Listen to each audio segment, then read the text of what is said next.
Welcome to Living in McKenzie County, the podcast. I am Jessie Veeder Scofield, and I am the Long X Arts Foundation Director here in Watford City and McKenzie County. And I'm sitting here with two gems of human beings and really hardworking individuals with the Ag Expo and the Rough Rider Center and Parks and Recreation. We are going to talk today all things Watford City events, all things McKenzie County, some of my favorite topics, arts, community, agriculture, and of course, Parks and Recs and children's and family programming here in Watford City. This is fun for me to be the host because I grew up here, and I grew up here in a time when Watford City and McKenzie County was not a booming community, but a community where we really had to fight for people to come start their lives here, fight to have businesses start here, and we watched a lot of out-migration happen during that time. I didn't think in 1999, 2001, when I was worried about what I was going to do with the rest of my life, that it would be possible that I would be sitting here in my community that raised me, a ranch kid, being back on my family's ranch, not only doing that, but also being able to curate arts programming and wonderful opportunities for our community, let alone watch my little town just burst at the seams. So we have a lot to talk about.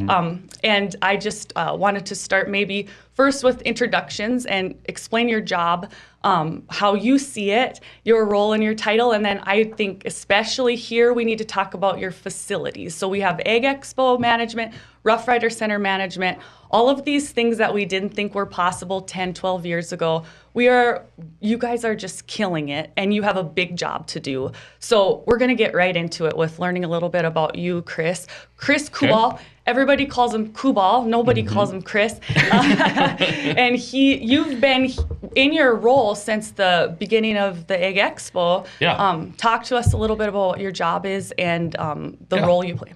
So I moved here in 2003. So I kind of seen the falter and then the huge boom. So I know exactly where you're coming from. Came from a small town. I think we all came from a small town, so we kind of seen where it was going. And to be in this place is amazing. I mean, I can't just express that enough how cool it is what we have here. But yeah, 2019, I was on the fair board. We went to do a facelift on the old fairgrounds. It kind of fell on some bad deals with some, zoning issues and stuff like that, being in the middle of town. So we kind of got our hearts broke, kind of got told no. County commissioner came to us, said, hey, let's build something. Let's knock this out of the park. So then it got us going again. So I was there from when we had it on CRAN to now to where we're running it. It was kind of a pipe dream, and now it's awesome. It's up going. We just got back from nationals.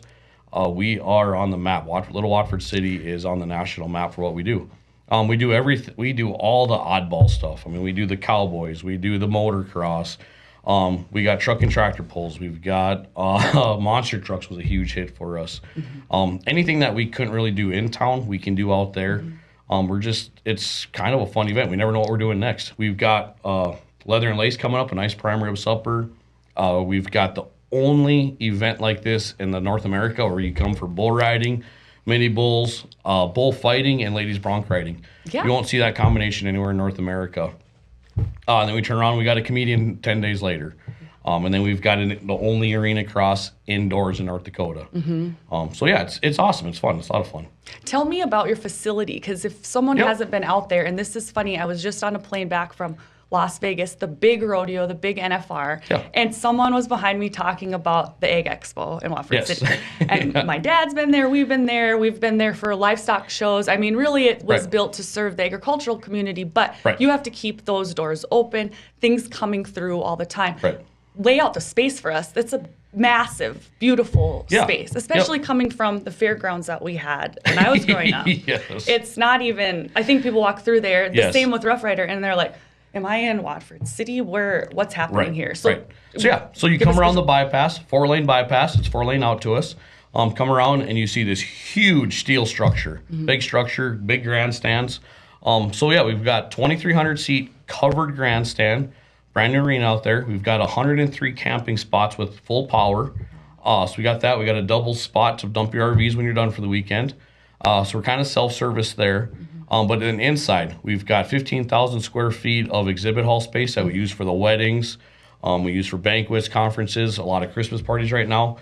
We actually made that concrete. So when we're not doing those things, we're bringing in the bobcats, we're bringing in the trailers, the ice houses, the boats. We utilize it for so many different aspects. That can get broke down into 3 different rooms. So we have 2 that 4,000 square feet and 1 6,000 square feet.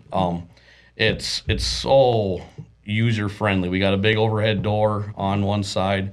It works good. And then you go to the other side of the hallway, and we've got an indoor or livestock expo where we can house the county fair. All the animals are inside for the whole week. That's incredible. I want to be one of those steers in air conditioning. In air conditioning. No one else has air conditioning for their livestock show, but we do. It is crazy. We're really unique in what we can pull off there. During the winter, right now, there's dirt in there. So now we're bringing in the indoor race cars. We're bringing in the arena cross. We're bringing in the rodeos, the equestrian events. It's a lot of fun, and just everything else is just crazy. We actually are kind of reclaiming the fame as we got 42 women bathroom stalls. There's never been a line for the women's bathroom stalls. No. I was talking about that when I was in Vegas in these big events facilities. I'm like, they need, even the Sphere, I was in Vegas, they need bathrooms like the Ag Expo. That's a big one, and Rough Rider Center kind of follows suit there. You know, how you can move people through your facility. And I have to mention also, you know, it's huge, and both these facilities are huge, but I need to hammer home the fact that, like, you will run out of space because there is a limit to what you can do, which we think when we've built these facilities, there's no way gymnastics is going to outgrow what we've built new here. There's no way hockey's going to outgrow. There's no way the rodeo needs or the livestock show needs. But we have such a booming, growing community with a lot of ideas and a lot, as soon as you kind of, I think, and I'm watching this, people catch on, then they're calling you from all over the country wanting to host. And Josh, you just came off of a huge weekend. You can maybe talk a little bit about that as you talk about your role at the Rough Rider and with Parks and Rec. I just asked Josh how he's doing. Are you going to get away and have a holiday or anything just to regroup, because you have a lot going on there at the Rough Rider too? Yeah, so event and recreation director, I think that's a fun hat to wear, because I think like the glitz and glam you get with these big events, and people get awestruck by it a little bit, which is awesome. But I also get to delve into the world of the programming side, which is such an important part for a livability aspect of the people in our community, with the Parks and Rec side. And so there's a convergence of 2 worlds coming together there that I think is a lot of fun. That park side kind of keeps me grounded, keeps you a little humble with the importance of things, and it's not always about the financial situation of an event. When it comes to a program, we need to provide those programs for the livability aspect. But those big events are a blast. Yeah, we came off a huge weekend at the Rough Rider Center with our 2nd annual Border Battle High School Basketball Showcase. That was kind of a dream a couple years ago to get that up and going. Fits the space perfect with that beautiful arena we have in the Rough Rider Center. Thousands of people can come and attend a basketball game there.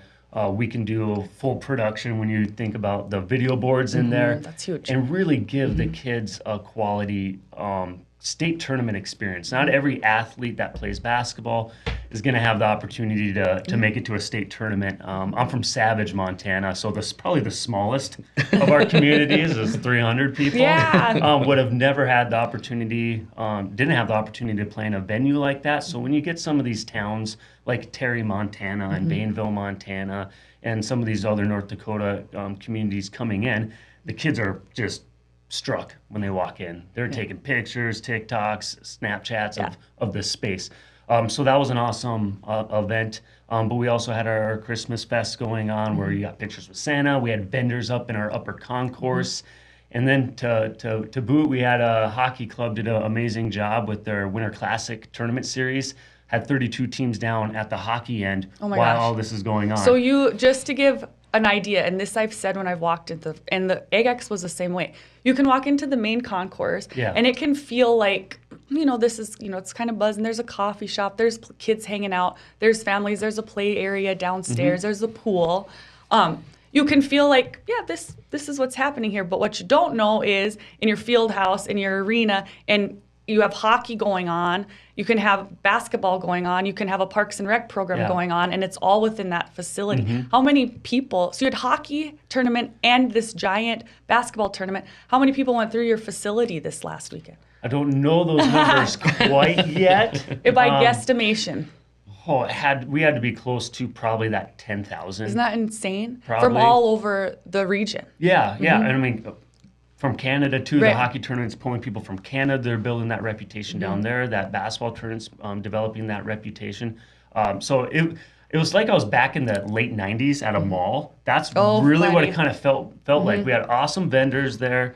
People were shopping, going to do the community side with the pictures with Santa, all that kind of stuff. But then you had these people that came for a hockey tournament and a basketball tournament. In their downtime, had something else to do while they were up there. So really, really cool event. A really great way to show off Watford City, and really bring it back to those locations. Now, when they come back, they're at the Rough Rider Center. They'll think it's awesome, but they'll come back saying, we want to go back to Watford City. And I think that's important with all of our roles is when people leave, they might think about the specifics with the Rough Rider and all that kind of stuff. But when people leave, they're just going to remember, man, the staff at Watford City, whether it's the Ag Expo, whether it's us, they were great to work with, so friendly, so welcoming. We stopped at the Merc here and we got some stuff. So I think that's when we think about Team Watford City.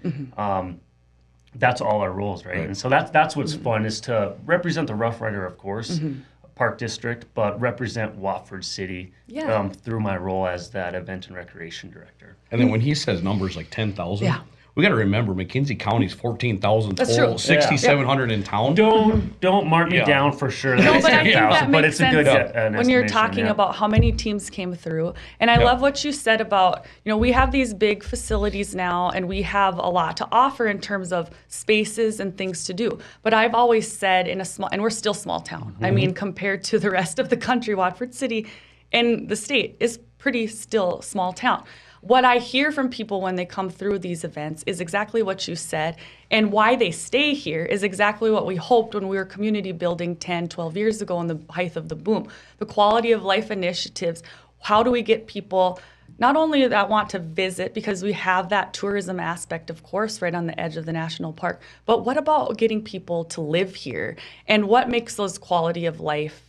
What is quality of life? Those are the questions we were asked in our strategic plan, and why I came to kind of found and get the legs under an arts foundation. It's the culture around how we tell our story. And you are absolutely right. We could have all of these facilities and all of these hotels and all the housing and solve all the problems, but if we don't have hospitality, that's it. And that's what most people say when you're asked why they chose here to live and why they love it. It's because it feels like home, because the people are so generous, they're so kind, they're so family oriented. Now, talk about the kids though, because that's the thing that just blows my mind, and why Parks and Rec programming and agricultural programming and arts program are so important, and why I think we have now the second preschool being built and all of these elementary school kids. We have so many families coming to live here. What is it, like 2,000 kids in second grade in Watford City? Like, that's insane. And so it's always for us in community building been about the kids and what will make them come here and settle and set roots. And it is the recreation programming, it's the hospital, but why we decided to do the Arts Foundation, we want to be able to tell our story and celebrate our culture. And that's where we find ourselves being able to grow and build as an arts foundation, providing those kids programming and fostering the arts in the community. I find myself collaborating with your organizations in the chamber. I think on my paper, and I didn't bring it down here, of course, but I think I have like 25 community collaborations. And I think I'd like to have you talk about that a little bit more. With Rough Rider Center, for example, we hold our after-school arts classes in there because, this is really easy for people. They can send their kids on the bus. They get off the bus. They go back to the coffee shop. They take an art class while they're waiting. Maybe their sister's taking gymnastics downstairs. They're waiting on a basketball game that's coming through. We can collaborate that way to make the ease of use and access to programs really available. With you and the Ag Expo, collaboration with us as a small foundation has always been, how can we enhance an experience? We've done that with Home Fest by providing art in the park, but also collaborating with something like the NDRA Rodeo Finals. Yeah, it's a rodeo, but as a small town, we have to try just like that much harder, right? And I think you all feel this because we don't have a big mall and 75 different restaurants and a science center. We have to make their trip here, almost provide them with activities, which you've said that you did with this tournament and you do constantly. So not only is it a rodeo, but we do an art show and a kids event and collaborate with downtown businesses in welcoming them. So that's been really an interesting part of being able to grow these programs. So maybe you could talk a little bit about collaboration in your role, Chris, as the Ag Expo director, and who you work with on a day-to-day basis. Because you're not in a vacuum. You are we're talking to a lot of people in a day. So, I guess, start with us three here. I mean, we do the pumpkin picking palooza. This year, the Rough Rider came out, helped us kick that off. We combined their fall event, our fall event. We had you out there with some crafts for the kids. And really blew the first weekend of the pumpkin picking palooza out of the water. This weekend, we were up helping him with his Christmas fest. Sure. We're just kind of really finding our roles, our niches. When it comes to the kids stuff, hey, we want to do this kids event. We need your bouncy houses. Or they need panels or whatnot. I mean, it's really the collaboration. We have to work together. Yeah. This small of a community, we've got to play off of each other's strengths. It's the only way it works. It's absolutely the only way it works. Someday I'd love to see where we have a conference here so big that we're in the gym, we're in the Rough Rider, we're at the expo. I mean, we've probably got the most concrete in the city, in rural America. As you can get. And it's awesome. We got your state hockey tournaments coming, or your bigger hockey tournaments coming this spring. We've got the state 4-H livestock judging happening out at us. The town is packed. So once again, though, hey, where do we put all these people? Well, we'll take ours out here. Can we use some of your games and stuff? We'll entertain ours and feed ours out here, so that the rest of the town's available for the hockey. I mean, it's just talking, and I think we're really good at that. Every month, a couple of months, we get together and just really hash out what we got going on and how we can help each other. I think that's so important. Do you have anything to add there, Joshua? And not just our entities like Ag Expo and Long X Arts. I mean, it's businesses and it's that kind of stuff. When you think about, was just working on stuff for our kickoff to summer event when we do our Doug Johnsrud baseball tournament, the Touch a Truck event, and the food truck rodeo. That takes, private industry with the food truck rodeo. That takes our entities working together, but it also takes the businesses coming in supporting the Touch a Truck event, where you get all these different entities showcasing what the trucks and getting the kids involved. So it's all sectors coming together when you think about these events that we're doing. When you think about programming, it's support. It's people wanting to get involved. When you think about our STEM programs that we've started that have gone over very well. And I think that's a cool aspect because it's something for everyone, right? That's why Long X Arts is such a vital part of what we try to do from recreation. I can't do art like Jessie can, right? So why would I try? We have to then put the people in the best positions where they're experts.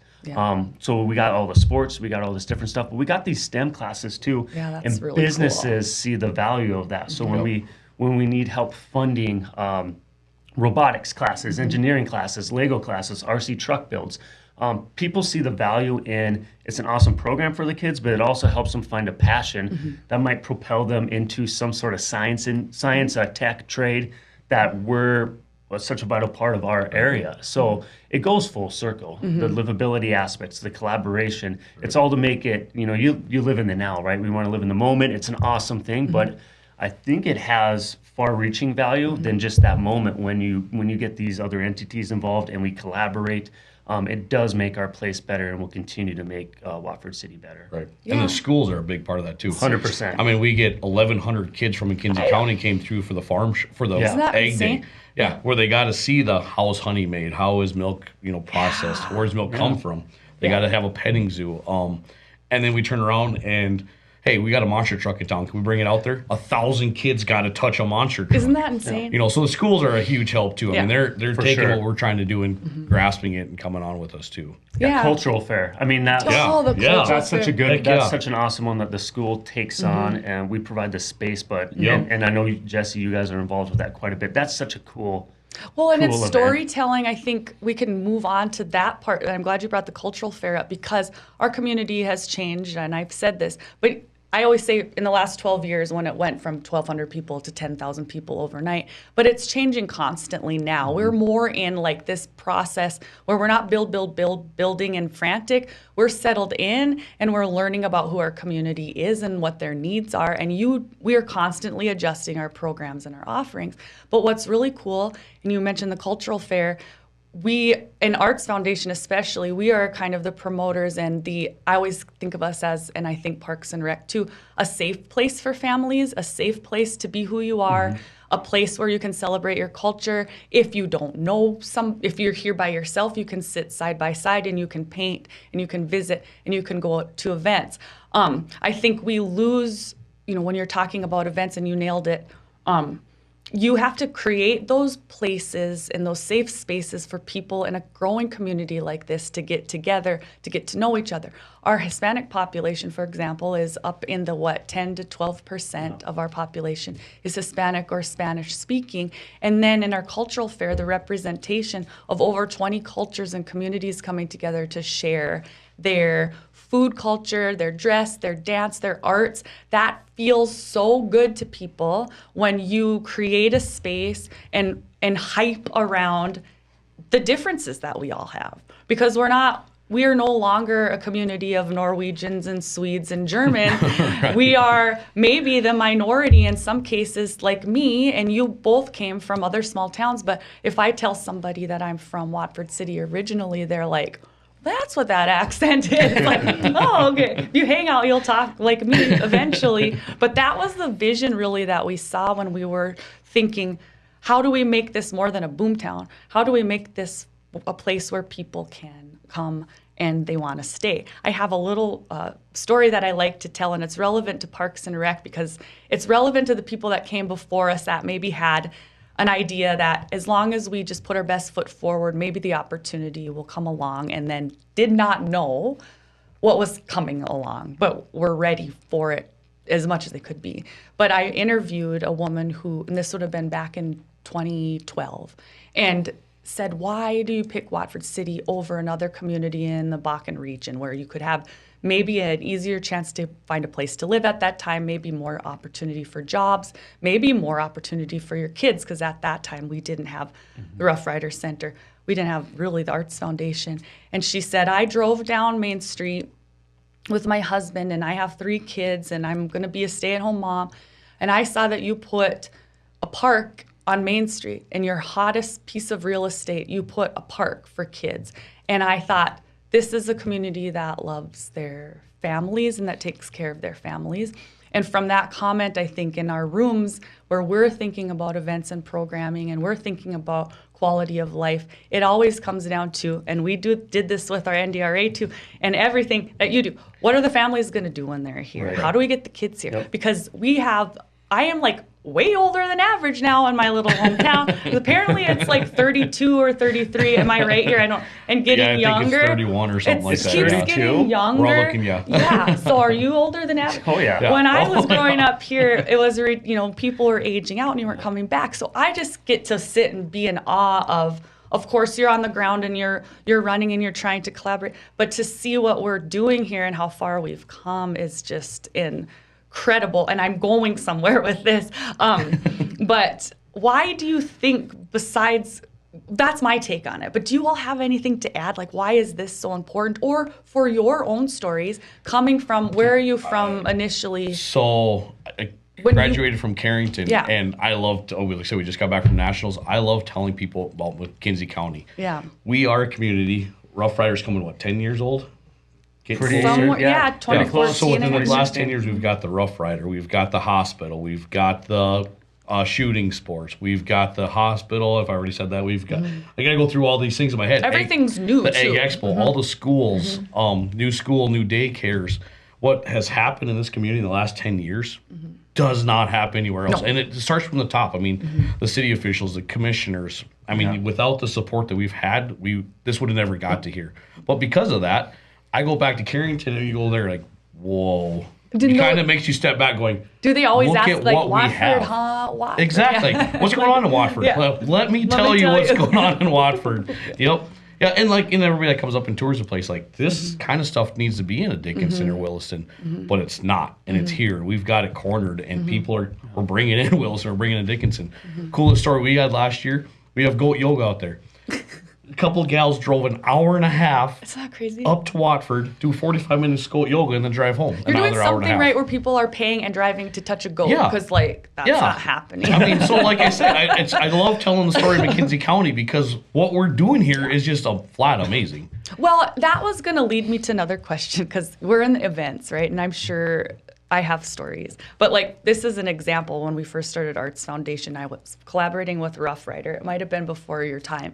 And I had little babies. And I just had this vision that we were going to show up with arts and music everywhere. And we were going to show people that they want arts and music everywhere. That's at the Heritage Park for their Heritage Day.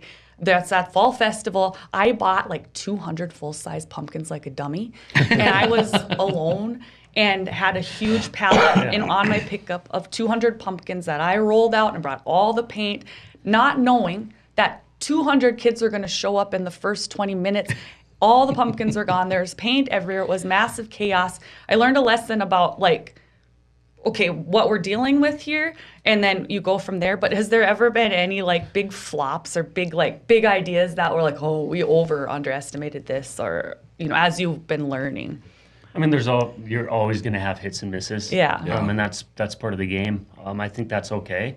I think you don't want to put yourself in a box, but a no is a good answer too. Like a good no gives you direction for the future. Yeah. Sometimes you can check a box for a yes, but you have to do whatever you're going to do well, so Right. that you know. So if it's like, hey, we had this event, we really didn't do a good job on that. It's hard to say check a no because we didn't put our best foot effort. But you're always going to have things that like, well, we'll put that one away. I know. We're not going to try that one I'm gonna again. do that again. But no, for sure. At some point, I want to talk green space and all that kind of stuff Yeah. again for that livability stuff. Like Kubal was talking. I know we're jumping a question back. That's fine. Go But ahead. And I like to take my Rough Rider Center hat off. I won't now because I got hat hair. But literally. it's so important. Green space and giving people just space to live. Like creative free space, you know, providing areas for people. We have an amazing park system. We got to give a shout out to Robin, like the godfather of Watford City Parks. He is the godfather. OG, like he is. 30 Huge years. vision. And he does an immaculate job with all of our parks. We have phenomenal parks in Watford City, green space, trails, parks located in different areas of the town. Right. It's so important to have those areas. For people just to connect, to get outside. You think of Camp Help Nature Pond where you can go fish, you can do different stuff like that. And Watford City in general has all of that. I mean, I would be beheaded to say like we don't have the North Unit and the Mattahay Trail where people, if you're an outdoor enthusiast, and again, taking my work hat off here just as a person, to be able to go to the parks in town, but then throw in a mountain bike and go mountain bike and go hike in an afternoon, and it's 20 miles. I mean, I can leave after work in the summer because it's light till like, 10 p.m. or 11. And I can go get a hike in afterwards. So the buildings are phenomenal, but we also have just incredible park systems, swimming pools, those types of things, trail systems for those families. That is just, and even in the winter now, we can have, I mean, you can go walk in the Rough Rider Center, and along with all the different events we're doing, just providing ways for people to connect and build relationships through those spaces and that livability aspect. It's just, it's so important. And there's a park for everyone. Yeah. You got the dog parks. There's building a sensory park. I was just going to say the all-inclusive playground project. Yep. That's they've happening. got the skate park. I mean, it's anywhere you want to fit in out here. Robin's found a spot for you. Yeah. And you would be surprised. I think people would be surprised. And Long X Arts Foundation now went into a new role. We're in the visitor center. We run the visitor center, gift shop, and as a welcome center, which for me is just a dream come true, that she would have an art gallery where we feature artists who are inspired by this community. Because I've always said, as a musician myself, we need to foster these relationships with our musicians and our artists because they tell our story. Now we get to have our artists tell their story within our visitor center. So we welcome people in the community throughout the summer from all over the world. Like our guest list is from anywhere from Australia to Tennessee. It's mostly people coming through here that are not from this area but are seeking it out because of those opportunities.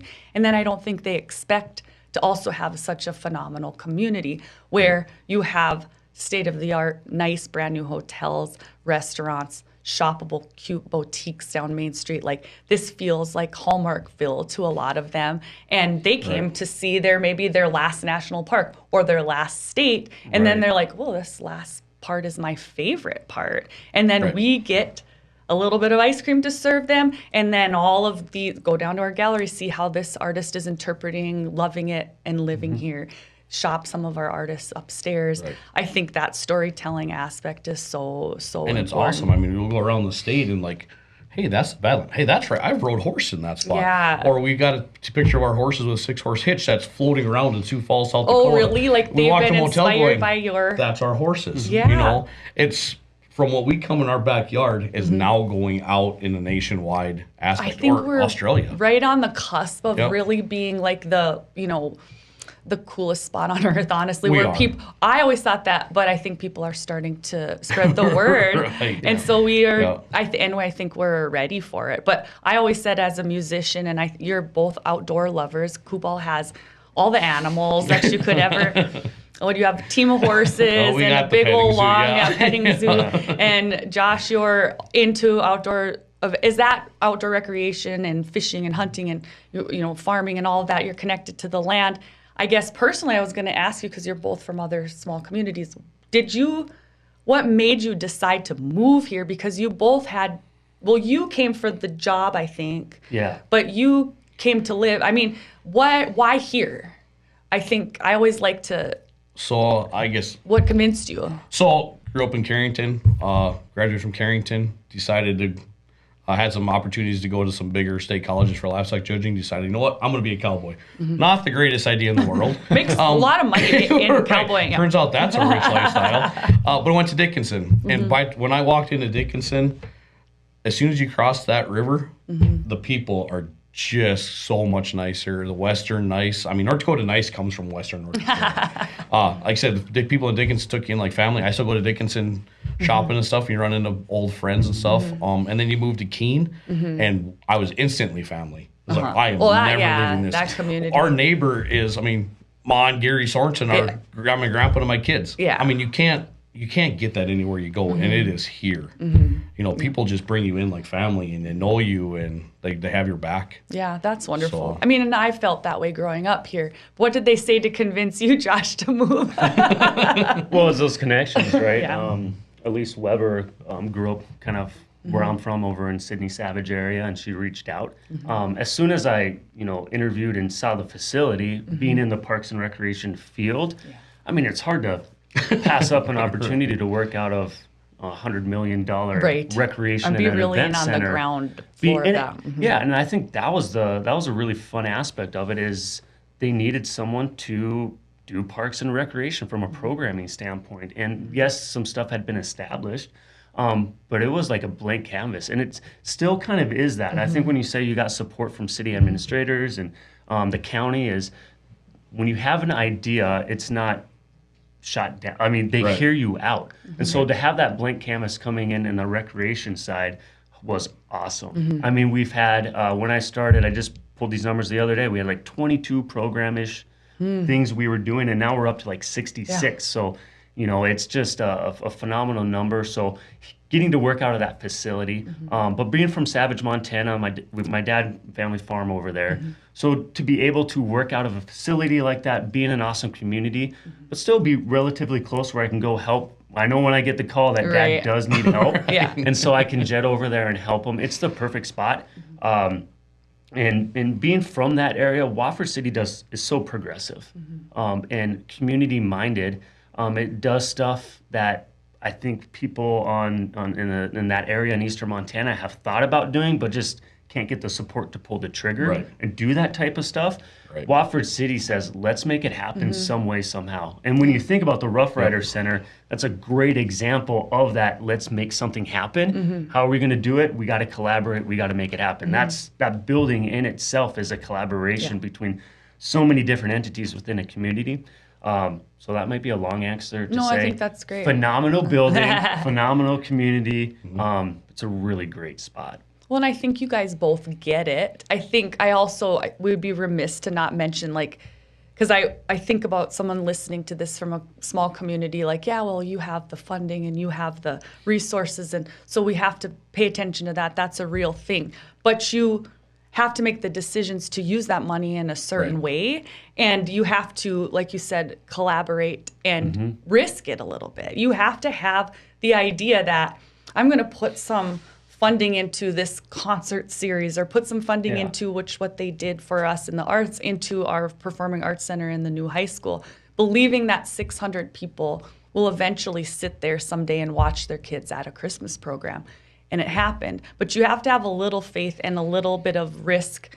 And you have to be just a little bit crazy enough to be in events and programming and have that vision. But it's not always an easy thing. I think the Rough Rider Center, of course, took in Ag Expo 2 and Arts Foundation, all of these entities that are working, and we're working with nonprofits all the time with their vision.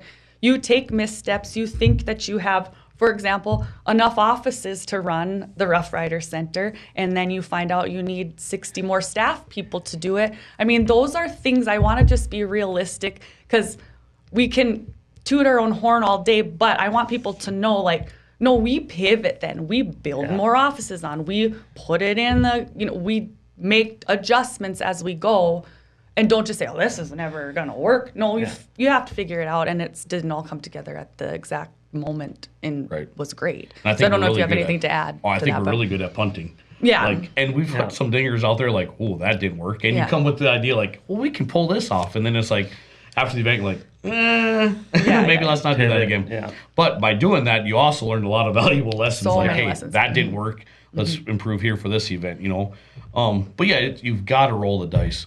But as saying that, you've also got to have the support to say, we're gonna throw some cash at this and see what sticks. That you could screw up. Yeah. And that's a big thing in a community when you say support. I want to be specific. That you have the leeway with your support system and your leadership to screw up a bit and not be totally written off as a failure. Because I think that's what you have to do to take those risks to make a big old tournament happen, or bring goat yoga to Watford City. But I was like, are we going to have an operations discussion? Yeah, well, a little bit. But I think people would be curious about that, Josh. So much of, we are almost 10 years, right? We're entering kind of a different phase, maybe than what we're figuring out what is best for the Rough Rider Center, what it has worked, what's not working, where's this new direction.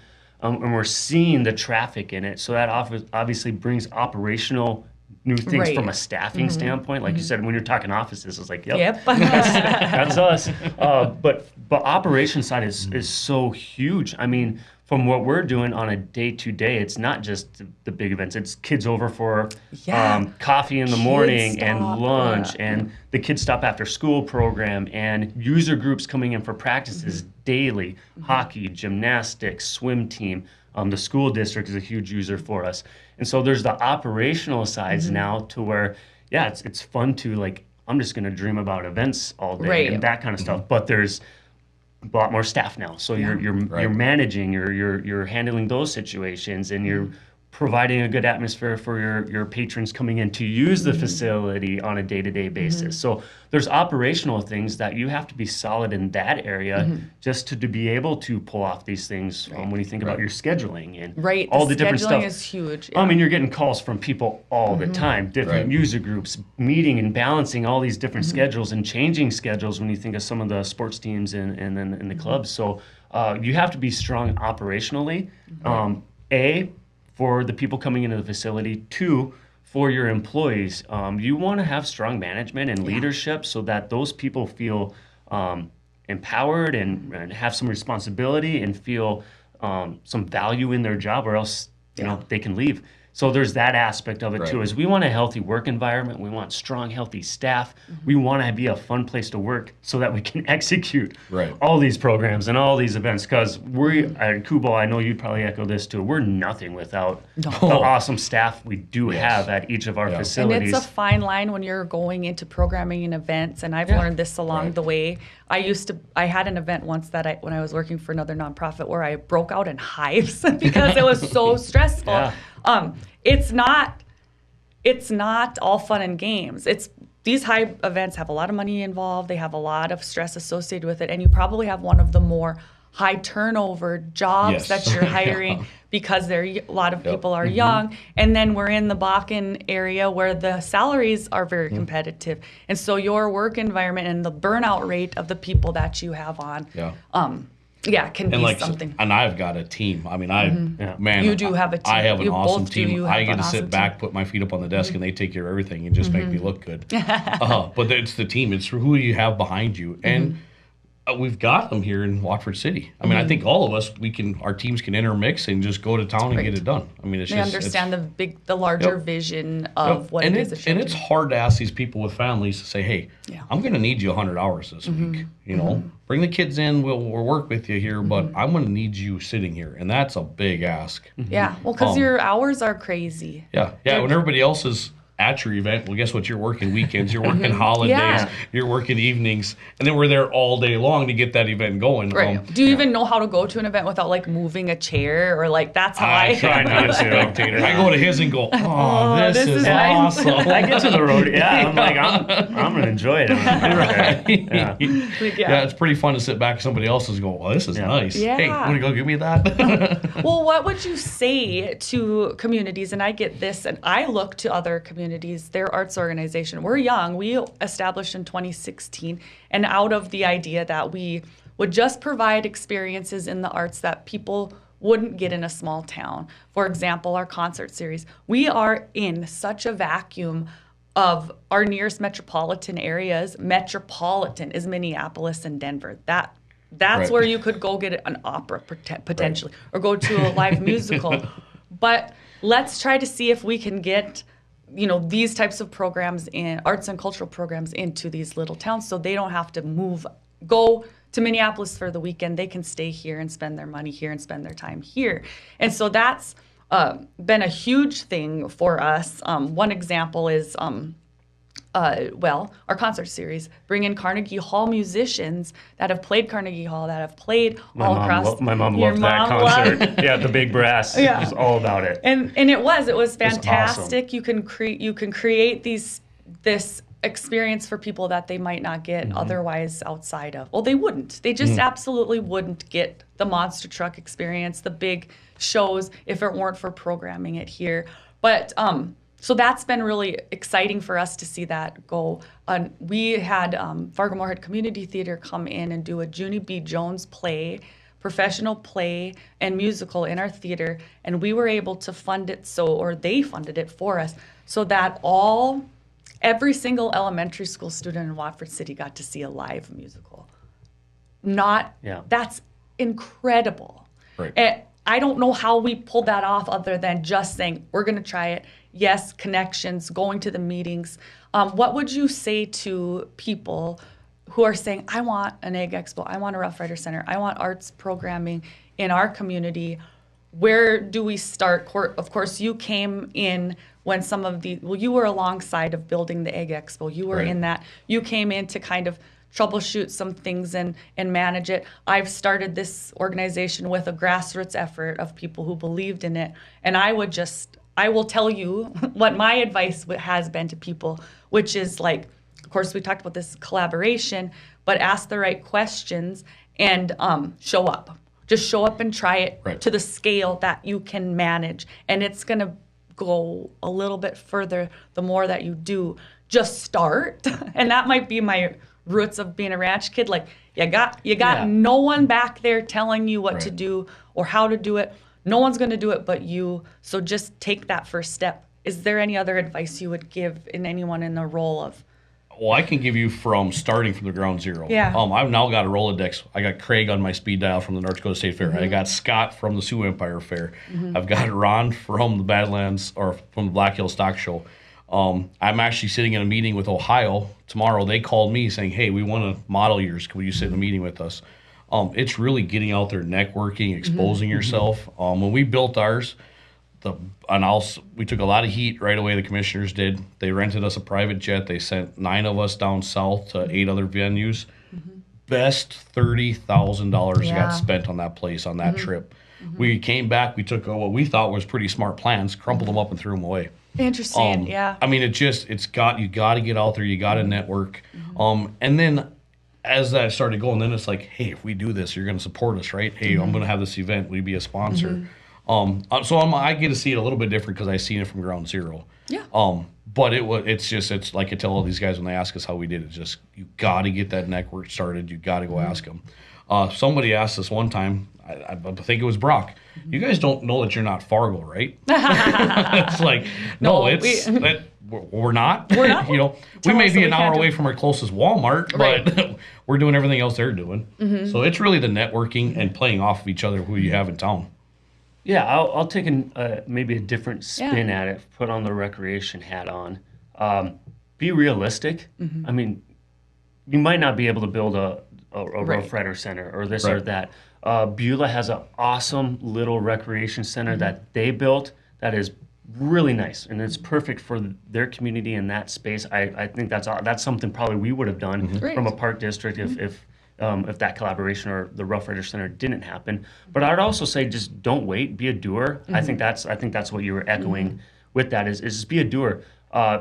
Just because you don't have a building right now doesn't mean you can't program from a community standpoint with what you're doing. Get creative. Talk to your school districts with the gyms when you think about youth sports programming, different things like that. Is just start doing stuff. And there's so many different things you can do. It doesn't take much to do STEM classes. It doesn't take too much space to do an art class. But just start doing it. Talk to your community. That's such an important part. See what the needs are. See what people are interested in. You can't do it all on your own. So get community members that are interested. I'll take Rob with the art Badlands, the track that he built out as the complex. That's just a passion of his. And so he talked to the park district, and now they got a dirt track out there. He has a hobby shop. He helps us when we do these RC truck builds to where we get those kits sponsored. The kids build their own RC. But that's someone who is passionate about something. And then you work with someone like that. And I think that's an important part is don't think you have to do it on your own, but just find passions within the community and what people enjoy. Nick Ybarra is a great example of the stuff that he does. He has that passion. We're talking about collaborating with him with some stuff at some of our stuff this next summer. He just did a fat bike race down at Ken Pelton Park using our park system and trail system. So just find the people that are passionate, that are doers, and then get those people in the same room and just start doing some stuff. And obviously we could get into details on like buildings and all this stuff, and that's maybe for another podcast. But I think that what you're saying is very encouraging. And Nick Ybarra would be with Save the Matahay Trail for those of you who don't know, and he's a guy that married a local person who runs a family hotel and has built a nonprofit around saving this 100-mile bike path from the north unit to the south unit of the park, which started by a couple cowboys who just wanted a nice trail to ride horse through, and they're maintaining it. What you've said rings so true to me when I talk to people about how this community has grown. When we were so small, we didn't have a soccer program. I went to a little country school. We had the sports programs, and then hockey just grew and grew and grew. But everyone who's had been successful in this community and winds up loving it and staying is because they've taken advantage of the opportunities that are here to recreate, to engage with the community and do the thing that they love. But also the ones that didn't find what they loved here make it happen. And the soccer program is a huge example of that. I think that's for multiple different ways why that soccer program is important.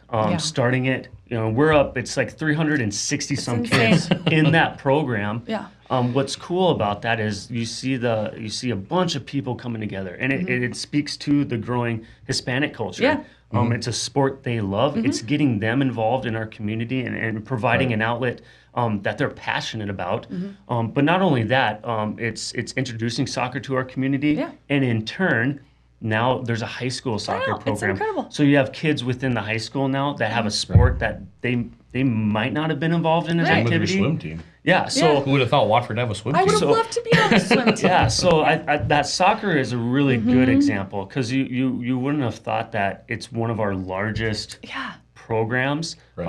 and it's provided now the high school with a new it's a JV sport, but it'll be a varsity I cannot sport. wait to see where it goes in the next 5 years. Yeah. And that's because you're listening. You're not saying, we don't do that here. Yeah.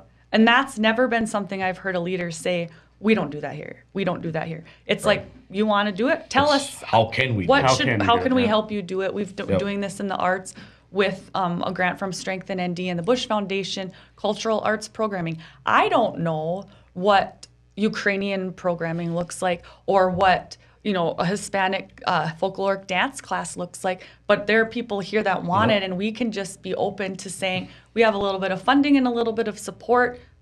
Let's see how we can go. And I mean, soccer, for example, we would always play it in the schoolyard at Johnson Corners. Did not know the rules, but it's a universal, just kicking a ball. Now, my daughter, who was in 2nd grade last year, wanted to play soccer. There wasn't enough soccer coaches, so my husband, who knows nothing about soccer, and me, who is not an athlete by any, but said, well, we need soccer coaches. If she wants to play soccer, let's get in on this with her and let's learn about it. She loves it. We can love it too. And I was a terrible soccer coach, but I was there. And I think that's relevant to this conversation. You might not know what you're doing. They need a swim coach.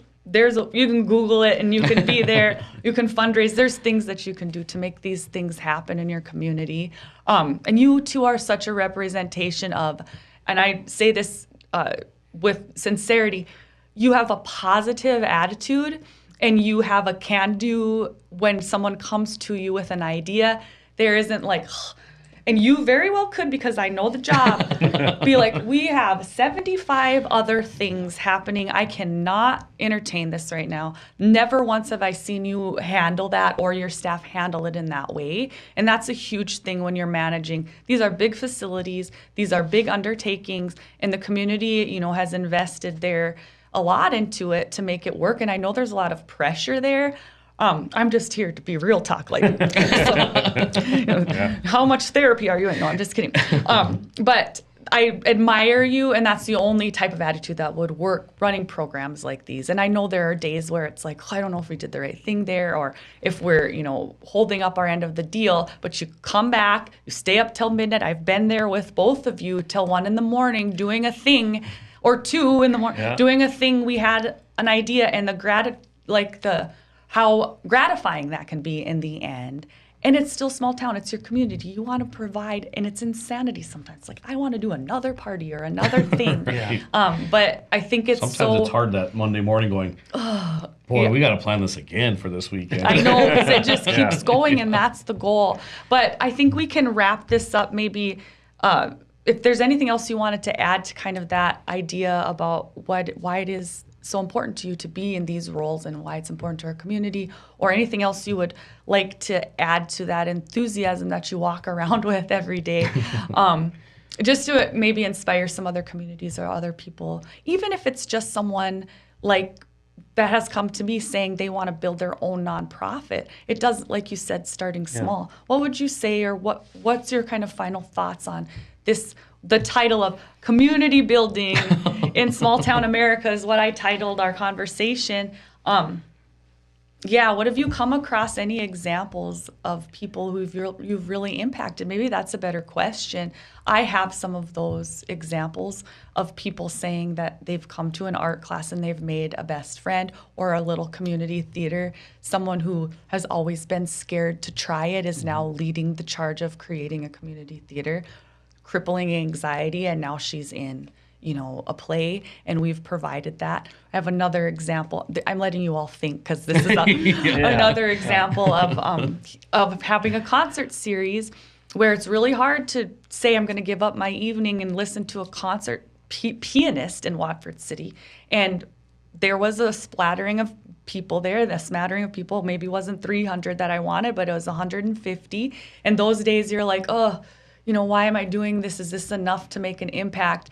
And out pops a man that I've known my whole life, grabbing onto the musician, saying, with tears in his eyes, saying, I didn't want to come tonight. You moved me to tears. This was an incredible experience. If I had one person have that experience, all of that is worth it for me. And so I think that's what keeps propelling us to do some wild ideas, I guess, is that connection.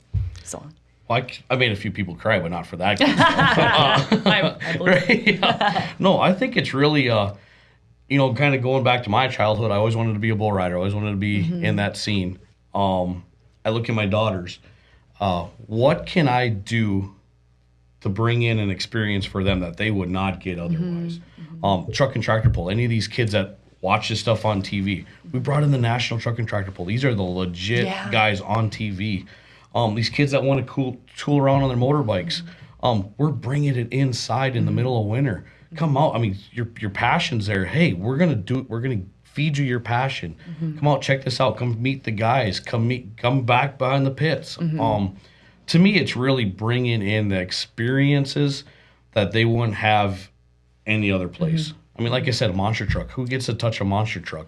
We're going to do it again in 6 months. I mean, we got another trucks coming in. It's really, what can I do that I would have wanted to do as a kid? I think that's right where I didn't have the opportunities to do it. And they come out and see it. I mean, the Bakken Area Skills Center now. They see the truck and tractor pulls. Hey, I want to be a mechanic. I want to work on that stuff. Now we've got to step up to where, okay, I'm going to go take the mechanics class in there. It's just, to me, it's how can I go back to my kid, being a kid, and showing my kids what is out there in life. I think you just brought that really full circle from the start of our conversation, where you were elaborating on that. You came here to work. How can we get you to stay? Giving these kids these experiences, that really does come full circle. Is there anything you want to add to that? Yeah, I think it's relationships, and it's pretty broad, right? But it's being able to take my mom to that concert series and have a moment, and we send a picture to my grandma, because she would have loved to have been there. She's in Wisconsin. It's seeing one of the kids in the program come up to a staffer and give him a hug, because hey, we get to see we get to see him today, and it's awesome. So it is really relationships. It's the mom coming into the facility, just moved here, husband has an oil field job. How can I get my kids connected? And we get to show them, hey, we can do these programs. You can do this, and helping them get connected. That's what it's all about. It's all about experiences, but I think at the heart of it is we're relational beings, and so we need to put people in situations and programs and events to where they can build a relationship and have a positive experience with someone. It's me and my buddies going out to the rodeo. The rodeo is great, but it's I get to go do it with my friends. And so that's so important, is creating spheres for relationships to develop and enhance. That is so well said, and a nice way to wrap up this conversation. We throw the word community around, I think, sometimes pretty vaguely, but that's exactly what it is. And in this day and age, and when you are as isolated as McKenzie County and Watford City is, those human connections, getting out. I always say, think about Rib Fest, the biggest event that we do in the community that grew from five little grills on the street trying to get the Sturgis population to 6,000 people shoulder to shoulder listening to Winona Judd on a big stage.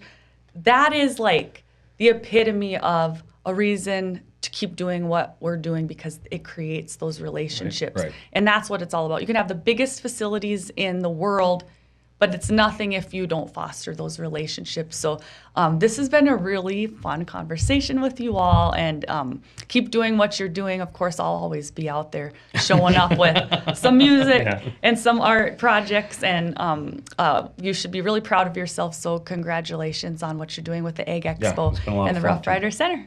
So, yeah. Thanks, guys. wait, yeah. Oh, yeah. Here, Good one show. more.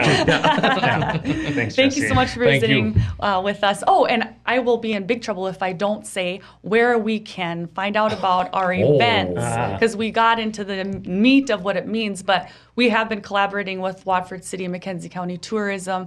WatfordCityEvents.com has been a big effort for several years to put all of the events that are happening in McKenzie County and Watford City. That's there, of course. Your websites are fantastic. RoughRiderCenter.com, Ag Expo. MC Ag Expo. MCAgExpo.com, Yep. LongXArts.com, but McKenzieCountyEvents.com or visit Watford City will get you to all of those spaces to know everything you need to know about McKenzie And there's County. always something going on. There is always if something you're, going- if you're bored in this town, it's your own It's fault. your own fault. That's what Kubal says. So, yeah, living in McKenzie County, it is a wonderful place to live, and thank you for visiting with me about it this afternoon. Yeah, thank you. Yeah.